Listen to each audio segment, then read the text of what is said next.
Hi and welcome again to House News.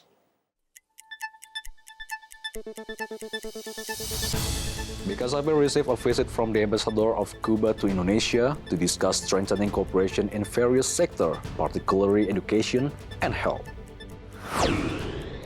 BKSP asked the executive and legislative branches to strengthen diplomatic coordination to promote national interests and enhance Indonesia's contribution to global peace. The House supports the government National Tourism Development Program and provides oversight to ensure the policies are effectively executed. Indonesia's tourism sector recorded positive performance throughout 2025, exceeding several government targets. Ramadan and Eid al-Fitr in 2026 are expected to be the busiest time for digital activity in Indonesia, especially for online shopping. In a meeting with the ambassador of Cuba to Indonesia, BKSP reaffirmed its commitment to strengthening educational cooperation, particularly by exploring scholarship opportunities in medical education for Indonesian students. Chairperson of BKSP of the House, Syahrul Aidi Ma'azat, mentioned Cuba has a well-established medical education system as it emphasizes practice and discussion as well as provides access to tuition-free education. This is considered a strategic opportunity to expand access to medical education for Indonesia's younger generation. In addition, BKSP will also coordinate with the Ministry of Foreign Affairs to discuss the upcoming plans to opportunities to improve relations between the two countries. Selama ini ada mahasiswa kita yang belajar di Kuba, khususnya tentang kesehatan, yaitu ada dokter. Dan saya kebetulan pernah ketemu dengan dokter yang lulus dari Kuba. Dan pendidikan dokter di sana cukup menarik dan bagus. Dan lebih banyak praktek ya diskusinya. Mereka memberikan kesempatan untuk beasiswa di sana. Artinya bayangkan pendidikan dokter gratis gitu. Cuma kadang-kadang hambatannya itu ongkos kesananya. Nah ini perlu dipikirkan. Karena kalau di Indonesia kan nggak cukup ratusan juta, bisa miliaran kan habis untuk kedokteran. Ternyata di Kuba bisa gratis. Furthermore, Syahrul Aidi Ma'azat hopes this meeting will be an initial step to increase interparliamentary relations and create long-term collaboration which can contribute to improving the quality of Indonesia's human resources. Bari Ramadana, TVR Parlemen Report. BKSP held a coordination meeting with the Ministry of Foreign Affairs to reinforce the synergy between executive and parliamentary diplomacy amid global geopolitical dynamics. Chairperson of BKSP of the House, Syahrul Aidi Ma'azat, stated Indonesia's diplomacy needs to be more inclusive and adaptive in responding to global turbulence. He appreciated the government's response to international issues and emphasized the importance of maintaining a balance between government and parliamentary diplomacy. Both parties agreed to increase the intensity of coordination at least every 6 months with a more interactive discussion format. This is especially important as Indonesia will host several international parliamentary agendas in 2026 and 2027. Kita berdiskusi tentang langkah-langkah diplomasi kita bersama tentunya antara yang dilakukan oleh eksekutif Kementerian, dalam hal ini Kementerian Luar Negeri, untuk kita sinergikan dengan diplomasi parlemen. Dan kita sudah sampaikan bahwasanya pandangan kita, tadi saya memberikan sambutan, menyampaikan beberapa pandangan tentang perlunya penguatan diplomasi kita di era geopolitik kita yang cukup, turbulensinya cukup tinggi. Nah, maka perlu diplomasi yang lebih inklusif, kemudian bisa bermain di gelombang yang besar begitu ya. Regarding the Palestine issue, BKSP reaffirmed Indonesia's commitment to continue supporting the Palestinian struggle for independence and to promote efforts toward equitable and sustainable peace. Dwi N. Kristanti, TVR Parlemen Report. Commission 7 asked the government to involve regional authorities and local communities in selecting national priority tourism destinations, decisions solely by the Ministry of Tourism could neglect the preparedness of surrounding areas and potentially create challenges during promotions. Member of Commission 7 of the House Samuel Watimena highlighted as the Ministry of Tourism actively promotes and participates in international tourism exhibitions to attract visitors, regional governments must be prepared to handle the anticipated surge in tourists, particularly in areas included among the 10 priority destinations. He added, if supporting facilities at these tourism sites are inadequate, the positive impact on local economic communities cannot be maximized. Para investor mau nggak masuk ke daerah-daerah lainnya? Nah, di Bali kemungkinan itu jauh lebih mudah. Tapi kalau kemudian dibilang membuka daerah-daerah wisata lain, pemerintah sudah berusaha membuka dengan memberikan 10 super prioritas baru. Balik lagi eksekusinya. 10 super prioritas baru ini kan harus didata. Lo siap nggak dijadikan daerah prioritas? Kalau kita cuma ngumumin, kita ajak ke pameran internasional, lalu pameran internasional mau datang karena kekayaan alam natural kita. Kalau daerahnya nggak siap, sopo sing biayain? In addition, Samuel Watimena mentioned the Pacu Jalur traditional boat race in Riau as an example of how local cultural events can attract wide attentions. The race, held in Kuantan Singingi, Riau, went viral and drew interest from domestic and international tourists. Despite the event's popularity, the insufficient tourism facilities caused difficulties in managing the unexpected surge of visitors. Christian Pandu, TVR Parlemen report. After the break, we have more information from economic census in 2026, only on House News.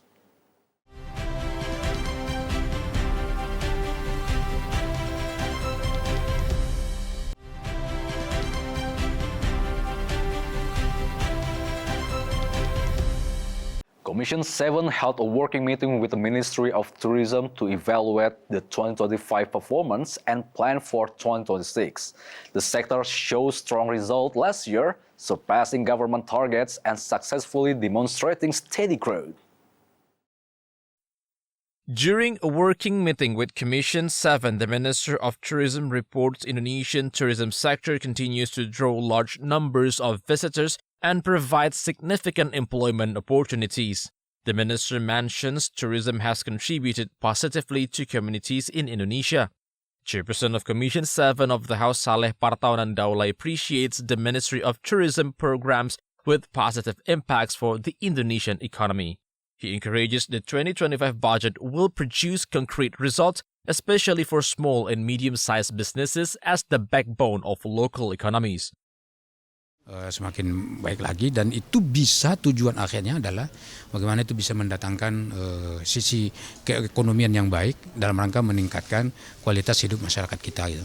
Jadi tujuan daripada kita berdiskusi di sini ini adalah bagaimana anggaran yang dipakai oleh Kementerian Pariwisata itu dalam 1 tahun 2025 yang lalu itu betul-betul memang sudah tepat sasaran dan dapat mendatangkan sebanyak mungkin kebaikan-kebaikan, terutama dalam sisi ekonomi kecil menengah bagi masyarakat kita di lapangan itu. Nah tentu kalau yang berdampak luas pada ekonomi menengah dan atas itu sudah pasti otomatis kita dukung ya. Misalnya para pengusaha hotel, restoran yang besar-besar itu pasti akan kita dukung. Tetapi bagaimana agar ini tidak berhenti pada tataran elit, tetapi juga bisa berimplikasi luas pada masyarakat kita.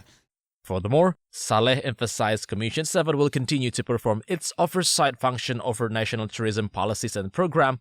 The development of the tourism sector should promote long-term economic and social growth and provide concrete benefits to communities in Indonesia. Christian Pandu, TVR Parlemen, report. Commission 10 asked Statistik Indonesia to coordinate with local governments ahead the 2026 economic census. The data collected will provide a current economic overview and serve as reference for government policies, economic planning, and program evaluation. Vice Chairperson of Commission 10 of the House, Mai Esti Wijayati, urged Statistics Indonesia's or BPS to work intensively with regional governments to ensure the census produces reliable data which can be used in formulating national policies. She emphasized accurate data is essential for government policy making. To achieve this, the public must be well prepared so that the census proceeds smoothly and the resulting data are reliable and can be used for developing national policies. BPS perlu melakukan koordinasi mendalam, tidak hanya sekali, tapi terus dengan kabupaten kota untuk bisa menghadirkan data yang valid, bukan data pesanan. Kita punya kepentingan besar terhadap data-data BPS ini, bagaimana kebijakan program yang nanti dibuat oleh pemerintah itu harus sesuai dengan apa yang harus dilakukan untuk memperbaiki, untuk meningkatkan ekonomi dan yang lain sebagainya. Jadi kami minta tadi kepada BPS secara langsung, silakan lakukan koordinasi dengan kabupaten-kabupaten juga dengan provinsi supaya masyarakat juga siap untuk dilakukan sensus dan kabupaten juga kemudian nanti hasilnya betul-betul bisa kita yakini bahwa itu valid. Moreover, MyST added the data from the 2026 economic census will be utilized by the government, business actors, and academics in formulating business strategies, development planning, and well-targeted economic policies.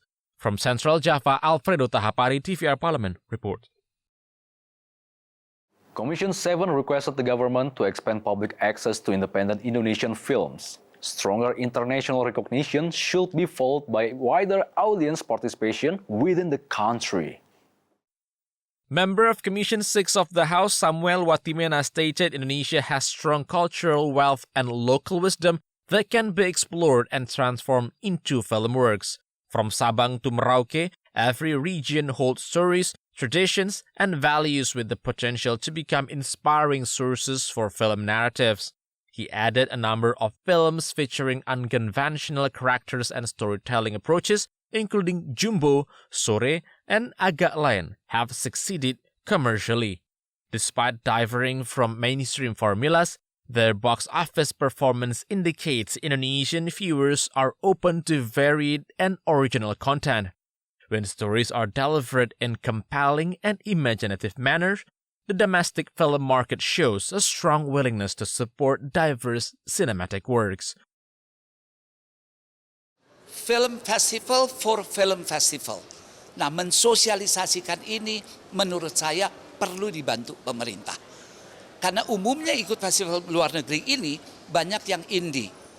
Ya, jadi di sini mungkin pemerintah bisa mengambil peran untuk sosialisasikan ke seluruh daerah. Ya, nobar di mana-mana, terutama terhadap generasi muda supaya terinspirasi, supaya mereka berani membuat film-film yang berbeda, yang tidak mainstream, yang tidak selalu konotasinya laku sih. Persoalannya pilihannya harus lebih banyak. Jadi unfair kalau kemudian dibilang film jenis ini laku, padahal nggak ada pilihan lainnya. Nah, orang pasti mau nggak mau ya nonton film jenis itu. Additionally, Samuel explained when Indonesian films receive awards or recognitions at international film festivals, such as achievements should not only be regarded as source of national pride. They should also be supported and appreciated by audiences at home. With more comprehensive promotion across regions, the government and industry can encourage young creators to develop films showing Indonesia's culture, traditions, and identity. Fajar Ilhami, TVR Parlemen, reports. We still have more updates around upcoming Eid al-Fitr after the break only on House News.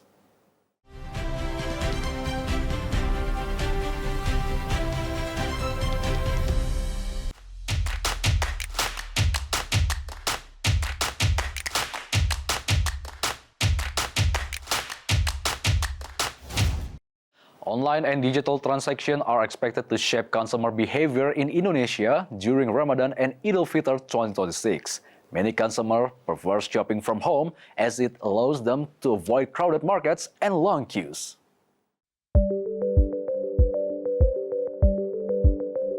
Online shopping during Ramadan continues to show positive growth year after year.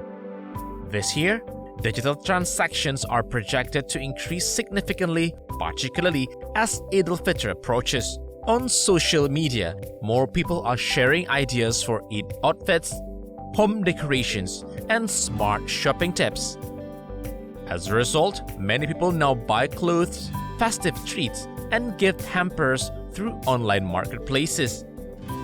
It is more convenient and often comes with attractive promotions, reducing the need to visit physical stores. The tradition of mudik or homecoming is still the most anticipated moment of the festive season. Most people now buy their travel tickets online for convenience and faster processing.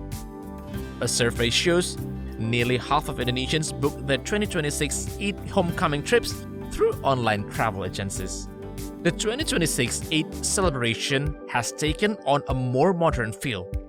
Many people now prefer to give Eid money through digital transfers because it's safer and more convenient. Instead of handing over cash and envelopes, families are churning into online transfers. With just a few clicks, the money is delivered and received. Small business owners are taking advantage of digital platforms to sell their products, allowing them to reach customers from many parts of the country. Statistics indicate fashions, processed food, and household goods are projected to be the top-selling categories in the national online market. This digital advancement is also shaping consumer habit. Today's customers tend to be careful and prioritize products with lasting value and choose to purchase only from trusted and reliable platforms.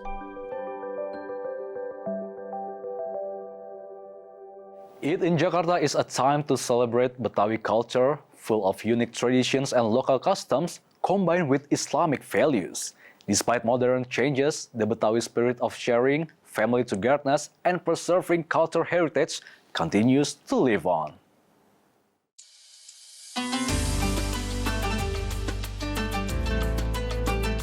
Betawi culture has grown with its own distinctive and unique character. Some of these Eid traditions are now rarely seen, even though they carry strong values of togetherness and are worth preserving. Nyorok, or the tukar rantang tradition, is Betawi custom during Ramadan to share food using a tiered container called a rantang made of aluminum or metal. It is usually carried out by neighbors or family members to exchange meals either at the beginning or end of the fasting month. Foods commonly shared include Betawi specialties such as opor ayam or chicken in coconut milk, sticky rice ketupat, and jengkol stew. After receiving, the recipient returns it with a dish they have prepared themselves. The main purpose of these traditions is to strengthen social bonds and maintain harmony among neighbors and family members. Kebo Andilan is a unique Betawi tradition in which community members join together to pool money to buy a buffalo, which is then raised and cared for just before Eid. At the end of the Ramadan month, the buffalo is slaughtered and its meat is shared among all who participated. This tradition has become increasingly rare, especially crowded urban areas where space is limited. Although a few Betawi communities continue to preserve this cultural practice. Takbiran keliling is a tradition held on the night before Eid where groups of young people parade through cities or villages chanting the takbir to celebrate the end of Ramadan. They carry kentongan or wooden slit drums and beduk, a kind of large drums to enhance the festive atmosphere. The celebration is now commonly replaced by fireworks for safety and space reasons. However, the spirit of togetherness and joy continues to be the heart of the Takbiran Keliling traditions.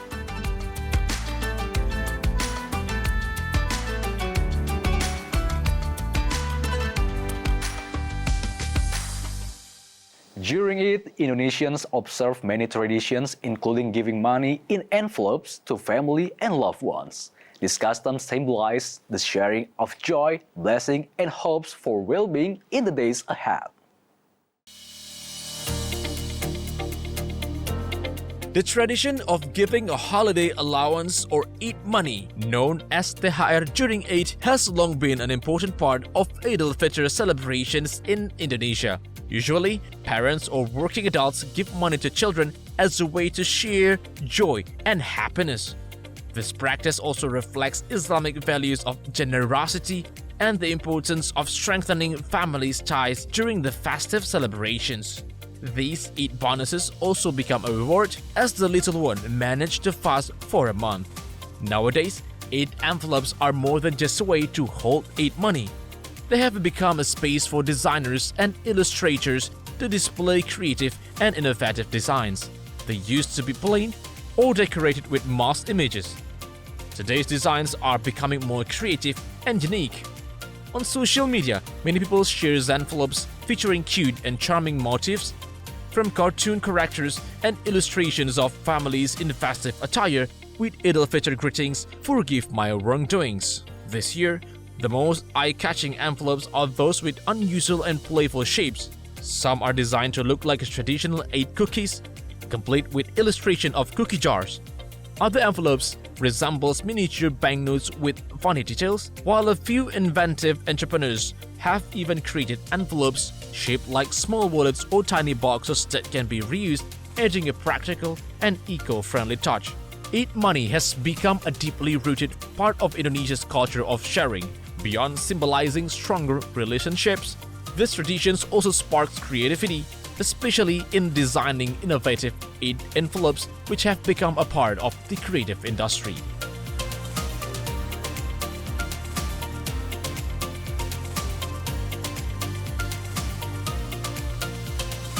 And that's wrap up our house news for today. Bye-bye.